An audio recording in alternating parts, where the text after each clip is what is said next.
ពូសុងអត់ដែរចេះរៀងមិនដែរពូលទ្ធផលដើរយូរអីវ៉ាន់ហើយគេសួរខ្លួនអត់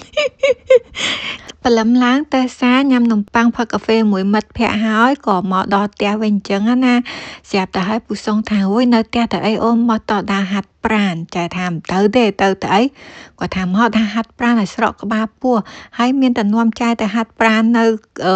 ផាកនៅអីណានាំចែមកហាត់ប្រាណនៅផ្សារហើយចែតែបានចូលសារហើយគេហៅថាដូចប្រឡែងខ្លាចូលទីក្រុងអញ្ចឹងណាមិនមែនប្រឡែងចូលព្រៃទេ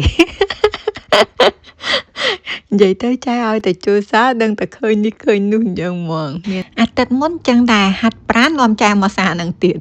អស់ឆ្នាំងអស់ចានមកឈុតទៅស្រាប់តែអាទិត្យនេះហាត់ប្រាណនាំចែមកសារទៀតតែចែមិនចង់មកទេទៅពេលឲ្យមកអស់កាបូបអស់ផ្អប់បាយមកឈុតអីទៀតទៅ